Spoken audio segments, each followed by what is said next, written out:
میرے محبوب صلی اللہ علیہ وسلم نے ارشاد فرمایا اللہ رب العزت دو بندوں کے اوپر فخر فرماتے ہیں، فرشتوں کے سامنے خوشی کا اظہار کرتے ہیں۔ پہلا وہ بندہ رات کا وقت ہوتا ہے،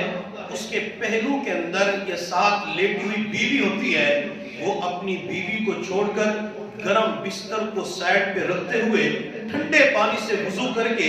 عبادت کے لیے رات کے آخری پہر مصلی کے اوپر اللہ کے سامنے کھڑا ہو جاتا ہے، تو اللہ تعالیٰ فرشتوں کے سامنے فخر فرماتے ہیں میرے اس بندے کو دیکھو، اگر یہ چاہتا تو اپنی بیوی کے ساتھ آرام کر سکتا تھا، اگر یہ چاہتا بیوی کے ساتھ لیٹ سکتا تھا، یہ چاہتا تو گرم بستر کو پسند کر لیتا، لیکن میری محبت نے اسے مصلی کے اوپر کھڑا ہونے پہ مجبور کر دیا۔ تو اللہ تعالیٰ اس بندے کا فرشتوں کے سامنے تذکرہ فرماتے ہیں اور فرشتوں کے سامنے فخر بھی فرماتے ہیں۔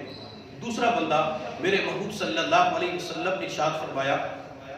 کہ مجاہدین سفر کر کے واپس آ رہے ہوتے ہیں، یہ جا رہے ہوتے ہیں، تو راستے کے اندر یہ پورا قافلہ پڑاؤ ڈالتا ہے، پورا قافلہ آرام کرنے کے لیے چلا جاتا ہے، سو جاتا ہے۔ اس قافلے کے اندر سے ایک بندے کے دل کے اندر اللہ کی محبت جوش مارتی ہے، غلبہ پا لیتی ہے، تو یہ اسی وقت کھڑا ہوتا ہے، وضو کر کے مصلی کے اوپر 2 رکعت نماز کی نیت باندھ لیتا ہے، قرآن پڑھنا شروع کر دیتا ہے۔ تو میرا اللہ اس وقت فرشتوں کے سامنے اس کا تذکرہ فرماتے ہیں، اللہ فخر فرماتے ہیں کہ میرے فرشتوں تم نے اسی انسان کے بارے میں کہا تھا کہ یہ دنیا کے اندر جائے گا تو فساد پھیلائے گا، خون خرابہ کرے گا، میرے اس بندے کو دیکھو، اس کے اوپر تھکاوٹ کا غلبہ ہے، نیند کا غلبہ ہے، لیکن ان تمام کے باوجود اس نے نیند کو قربان کر کے میرے سامنے میری عبادت کے لیے کھڑا ہو چکا ہے۔ تو یہ جو 2 بندے خلوت اختیار کرتے ہیں، ایک اپنے گھر کی 4 دیواری کے اندر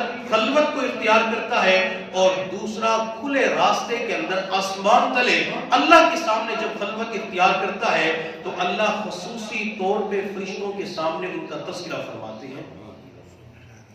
تو خلوت ضرور اختیار کیا کریں، اپنے 24 گھنٹوں کے اندر سے 10 منٹ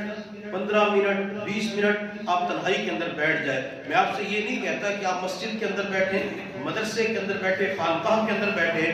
آپ کے گھر کے اندر کوئی کمرہ خالی ہے اپنے کمرے کے اندر بیٹھ جائے، اگر آپ دفتر کے اندر اکیلے ہیں تو کچھ دیر کے لیے اللہ سے لو لگا کے بیٹھ جائے تاکہ انسان ذکر کرنے والا بن جائے اور نبی علیہ السلام کی خلوت والی سنت کے اوپر عمل کی توفیق مل جائے۔ سیدہ عائشہ صدیقہ رضی اللہ تعالیٰ عنہا فرماتی ہیں کہ حضور صلی اللہ علیہ وسلم کو اللہ تعالیٰ نے تنہائی عطا فرمائی تھی اور یہ تنہائی ایسی عطا فرمائی کانا حبب الیہ الخلا۔ بخاری شریف کی روایت کے الفاظ ہے کہ نبی علیہ السلام کو خلوت پسند ہو گئی، آپ کو تنہائی پسند ہو گئی، اور پھر خلوت کے لیے کیا کرتے تھے؟ حضرت عائشہ صدیقہ فرماتی ہے، بخاری شریف کی روایت ہے، وَقَانَ يَغْنُ عَلَيْهِ بِغَارِ حِرَا، نبی علیہ السلام خلوت اختیار کرنے کے لیے غار حرا کا انتخاب